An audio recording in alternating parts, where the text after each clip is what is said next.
নমস্কার বন্ধুরা, জেবি কিচেনে সবাইকে স্বাগত। আশা করি সবাই ভালো আছেন। আজ আবার নতুন একটা ভিডিও নিয়ে চলে আসলাম। দেখুন, আজ বানাবো বাটার গার্লিক পটেটো, মানে মাখন রসুন আলু। এটা বানাতে আমার লাগছে, দেখুন এই যে আমি নিয়েছি লবণ, নিয়েছি স্বাদ মতো, একটু সাদা তেল নিয়েছি, গোলমরিচ গুঁড়ো, একটু কসুরি মেথি নিয়েছি, একটু রেড চিলি ফ্লেক্স নিয়েছি, ময়দা আর দুধ। এই সামান্য উপকরণ দিয়ে একটা দুর্দান্ত স্বাদের বাটার গার্লিক পটেটো বানিয়ে ফেলবো। তাহলে আসুন কীভাবে আমি বানাই সেটা আপনাদের সঙ্গে শেয়ার করব। প্রথমে আমি এই রসুনটা কুচি করে নেব। কিভাবে কুচি করব সেটা আমি দেখিয়ে দিচ্ছি। এই দেখুন, এটা নিলাম, নিয়ে এই যে আগে একটু থেতো করে নিতে হবে। আপনারা পারেন, কিন্তু আমি তবুও একটু দেখিয়ে দিচ্ছি। এটা থেতো করে নিয়ে তারপরে এই ছুরি দিয়ে কুচিয়ে নিতে হবে, একদম সুন্দর করে, একদম মিহি করে কুচিয়ে নিতে হবে। এই যে দেখুন, এই যে হয়ে গেল। এইভাবে সবগুলো রসুন আমি করে নিয়ে ফেরত আসছি। দেখুন বন্ধুরা, আমি রসুনটা থেতো করে সুন্দর করে কুচিয়ে নিয়েছি। এবার আমি মূল রান্নায় ফেরত যাব। দেখুন বন্ধুরা, কড়াই আমি বসিয়ে দিয়েছি। এবার আমি এই কসুরি মেথিটা একটু ড্রাই রোস্ট করে নেব। একদম আঁচটা মিডিয়ামে দিয়েছি। একটু অল্প টাইম, মানে 2 মিনিট মতো একটু ভাজবো। বন্ধুরা, আপনাদের কাছে আমার অনুরোধ, আমার ভিডিওটা না টেনে শেষ পর্যন্ত দেখবেন, আর আমি যেভাবে রান্নাটা করছি সেভাবে রান্নাটা করবেন। এটা কিন্তু রুটি পরোটার সঙ্গে খুব ভালো লাগে, এমনকি শুধু খেতেও খুব ভালো লাগে। করে দেখবেন একবার, আশা করি সবার খুব ভালো লাগবে।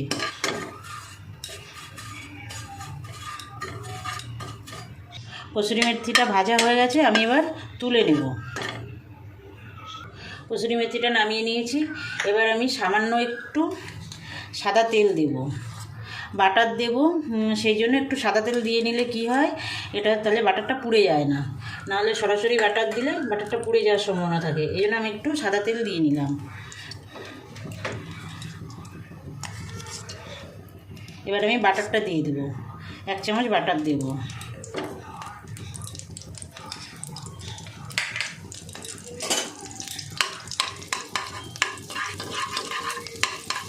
বাটারটা গলে যাওয়া পর্যন্ত একটু জাল করে নেব।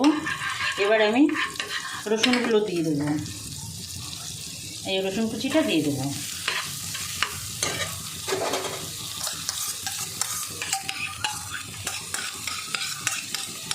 যেসব নতুন বন্ধুরা এখনও আমার চ্যানেলটা সাবস্ক্রাইব করেননি, সেসব বন্ধুদের কাছে আমার একান্তই অনুরোধ, বন্ধুরা আমার ভিডিওগুলো দেখবেন এবং আমার চ্যানেলটা সাবস্ক্রাইব করে আমার সঙ্গে থাকবেন, পাশে থাকবেন, লাইক কমেন্ট করবেন, আর বেল আইকনটি প্রেস করে রাখবেন। তাহলে আমি কোনো নতুন ভিডিও দিলে আপনাদের কাছে নোটিফিকেশান সবার প্রথমে পৌঁছে যাবে। আর যেসব পুরনো বন্ধুরা আমার সঙ্গে আছেন তাদেরকে অসংখ্য ধন্যবাদ। আমার সঙ্গে থাকবেন বরাবরের জন্য, লাইক কমেন্ট করবেন, আমার ভিডিওগুলো শেয়ার করবেন। একটু ভেজে নেব। দেখুন বন্ধুরা, একদম খুব লাল লাল করে আমি ভাজবো না, রসুনগুলো ভাজা হয়ে গেছে। আমি এবার সিদ্ধ করে রাখা আলুগুলো দিয়ে দেব।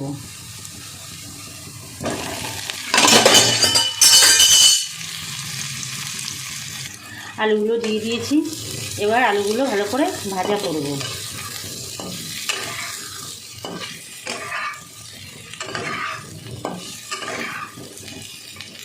এই সময় আমি লবণ দিয়ে দেবো। আলু সিদ্ধ করার সময় আমি লবণ দিয়েছিলাম, সেটা করে মনে রেখে আমি অল্প করে একটু লবণ দেব। আপনারা রসুনটা আলুর মাপ বুঝে দেবেন। যদি আলু আপনাদের এর থেকে বেশি করেন তাহলে রসুন আর একটু বাড়িয়ে দেবেন, আর যদি কম করেন তাহলে রসুনও কমিয়ে দেবেন। সেভাবে আপনারা বাড়িয়ে কমিয়ে নেবেন।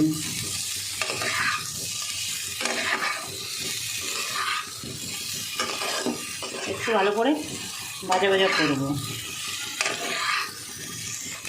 দেখুন বন্ধুরা, আলুটা মোটামুটি ভাজা হয়ে গেছে। আর একটু ভাজা হবে, তার জন্য আমি সাইডের উনুনে দেবো এটা। আলুটা সাইডের উনুনে ভাজা হতে হতে আমি এই উনুনে একটা হোয়াইট সস বানিয়ে নেব। দেখতে থাকুন, আর মাঝে মাঝে আলুটা নেড়ে দেবো ওই উনুনে। দেখুন বন্ধুরা, কড়াইটা আমি বসিয়ে দিয়েছি হোয়াইট সসটা বানানোর জন্য। আবারও আমি একটু সাদা তেল দিয়ে নেব, তারপরে দেব বাটার।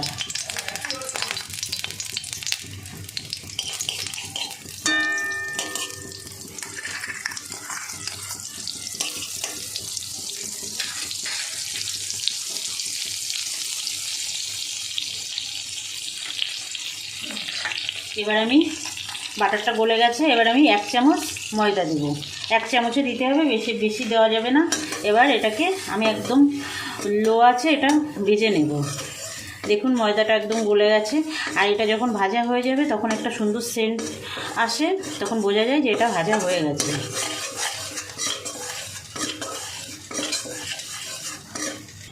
এই সস বানানোর সময়ও আপনারা খেয়াল রাখবেন, আপনাদের যদি আলুর পরিমাণ বেশি থাকে তাহলে ময়দাটাও একটু বাড়িয়ে দেবেন, বাটার একটু বাড়িয়ে দেবেন, আর কম থাকলে কমিয়ে দেবেন।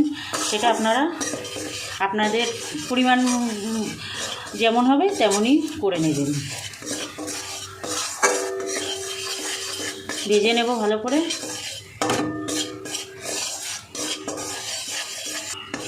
দেখুন বন্ধুরা, ভাজা হয়ে গেছে।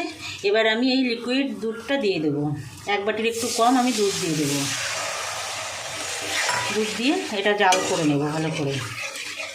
আর এদিকে আলুটাও আছে, আলুটার কথাও ভুলে গেলে হবে না, আলুটাও মাঝে মাঝে একটু নেড়ে দিচ্ছি। আলুটা মোটামুটি ভাজা হয়ে গেছে সুন্দর। এটা আমার ভালো করে জাল করে নিতে হবে, একদম একটা সসের মতো তৈরি করতে হবে। এটা সসই, হোয়াইট সস।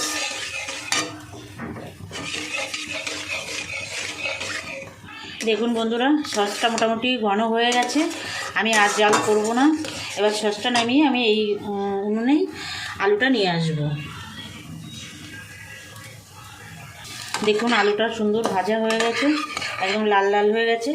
এই পর্যায়ে আমি এটা দিয়ে দেব, এই যে রেড চিলি ফ্লেক্স ছিল এটা আমি দিয়ে দেবো। এটা আমার বাড়িতেই তৈরি করা, আপনারা কেনাটাও ব্যবহার করতে পারেন। আমি বাড়িতে করে নিয়েছি, আর যদি বাড়িতে কখনো না থাকে তাহলে একটু কয়েকটা শুকনো লঙ্কা শুকনো কড়াইতে ভেজে নিয়ে গুঁড়ো করে নিলে হয়ে যাবে। আর এবার দিয়ে দেবো গোলমরিচের গুঁড়োটা। গোলমরিচের গুঁড়ো 1/2 চামচ মতো দিলাম, দিয়ে একটু নেড়ে নেব।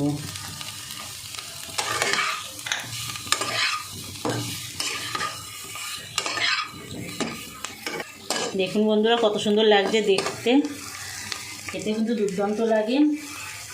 এবার আমি এর মধ্যে সসটা ঢেলে দেবো, যে সসটা করে রেখেছিলাম সেই সসটা ঢেলে দেবো,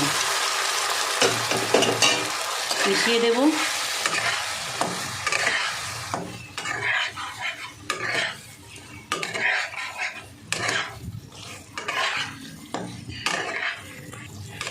দেখুন বন্ধুরা, সস দিয়ে কত সুন্দর লাগছে দেখতে।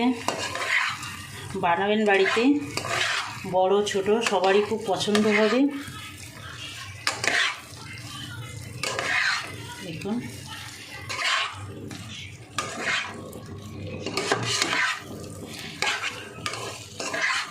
এবার আমি কসুরি মেথিটা একটু হাতে ঘষে দিয়ে দেবো, মানে গুঁড়ো করে। ড্রাই রোস্ট করা রয়েছে, সহজেই গুঁড়ো হয়ে যাবে। এবার কসুরি মেথিটা দিয়ে মিশিয়ে দেব। আপনাদের যদি কসুরি মেথি ভালো না লাগে দরকার নেই, ধনেপাতাও দিতে পারেন, আর কিছু না দিলেও কোনো অসুবিধা নেই। মিশিয়ে নেব। খুব সহজে দুর্দান্ত একটা রেসিপি, বানাবেন বন্ধুরা, একদম কম সময়েই হয়ে যায়।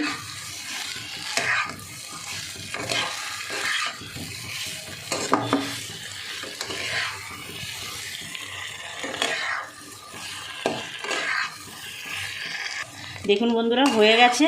এবার আমি গ্যাস অফ করে নামিয়ে নেব।